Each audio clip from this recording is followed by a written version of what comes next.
simple. You're still in college, right? How Yeah. did you first get into AI? Yeah, I'm currently in my first year. I have to start with web development, building website, trying with HTML, CSS, JavaScript, and other, basic. Then I noticed how much time I, I was spending on repetitive text. Then I think when I start exploring AI, especially tools like GPT, Gemini, Copilot, and other, and the image generation, the streamline workflow. Okay, that is interesting. What tasks do you use AI for specifically? Mainly for code generation and the visual effort, even for UI UX idea. For example, if I'm stuck on a function or just too tired to write body parts code, I'll ask GPT to generate it. Also, tools like GitHub Copilot are amazing when you're coding live. It predicts what I need before I even finish typing. But I especially using Gemini for my code. I'm a web developer. Okay, I love that, but a lot of people already can web-based developer. What's your take? I get that feel, but in my opinion, AI is more of an assistant than a replacement. It helped me finish routine tasks faster so I can focus on the creative or complex part. The thing of it like having a super smart intern that works 24/7, but you still need the knowledge to work it.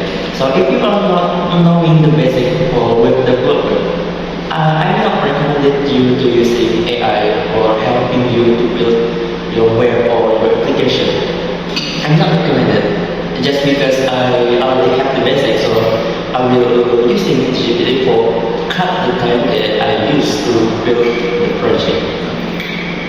Okay, great analogy. So it's more about amplifying your skill than replacing them. Exactly. I still have to know my fundamental. If I give me code, I need to understand it, modify it, and make sure it works in context. What tool or platform do you use for the most as student and web development? Yeah, I'm using GPT for brainstorming and debugging, GitHub Copilot inside VSO for live coding help, and also I'm using Gemini to fixing if my project have a error or something like logic error. I will using Gemini to help me find where the error so I can fix it because I know as a web developer, it takes so much time to find the error, especially the logic error. It needs a lot of time to find it. So when the AI is coming to this world, I think when I'm using the AI to help me to find the error, when it's harder to find the error. I have an error for my project. It takes 3 days to 1 week to find one error. To find a simple error like miss character or just logic not correct line. So I'm using the AI to find it faster. I'm using Gemini for it. So jadi AI is more helpful for you, ya? Yeah, it's really helpful for me. Yeah. It takes up, especially as a student in college, when lecturer give me a project. It takes a lot of time. Like if I'm doing it alone and building from the zero to the finish. So I'm using AI to help me. Actually, for me is to guide me or to find an error in my project. Yeah. So this AI is more helpful to your error. This will correct your error, right? Yes. Good. Okay, what tool and platform do you use? Okay, it's done yet, right? Okay. Maintain a full powered AI workflow like that. Is using AI effective for your academic performance too? Yeah, in a good way, I don't use it to cheat, but I use it to learn faster. Like when I don't understand a concept, I'll ask AI to explain it like I'm fine. It helped me get more confident with technical topic. For the example, when I want to build a new project that I don't know where to start, I will ask AI to help me to guide me step by step. What do I need? What tools do I need to prepare and all that?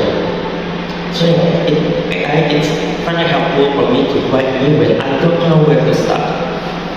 So you can share anything in AI, right? Picture or something or coding. Yes, for web developer like me, not copy the error of the past to AI, not like that, but I find the error like in algorithm or in context in VS Code or in GMP, like I screenshot the error, then I pass it, I send it to AI. AI will help me why this is an error, how to fix it. I screenshot the error, then send it to the AI. That's actually good right now. I think I want to use AI right now. Yeah. So next, before we wrap up, what advice will you give out to student or junior developer who want to start using AI in their workflow? Because I'm a web developer, I will recommend that you always learn first at yourself the basic. At least you know the basic how to reading the algorithm, how to make a simple algorithm in code. You should know all the language for programming like JavaScript, HTML, CSS, PHP, and all that. You have to know the basic. If you do not know the basic, then using AI, you will not improve your skills. Web developer, you cannot improve the skill. So you need to know at least the basic. So you can use the AI to really help you to building the project. If you don't know the basic, like GPT or AI generating code, you don't know where to put it yet, right? You don't know where to put it, and the AI guide you what tools, what you need, and you don't know where to find it. You don't know how to install it. It takes time too if you don't know the basic. So for me, I recommend you to always learn first the basic for yourself, not using AI first, but know the basic first, then using AI. So this you have a basic before. Yeah. Oh, what's your basic before? What you have? Of course, because in high school I'm in IT role, so I'm knowing the network and other programming language. In high school, I learned so much programming language like PHP, C++, C Sharp, Java. I learned that too. Then in college, of course, I didn't know the basic, and I don't want to take a lot of time when to create a project for my lecture or for campus. So why not I'm using AI to cut the time I'm using it. So this many time you spend with like HTML, CSS, something. The building the layout, it takes time. So I'm using the AI to cut the time.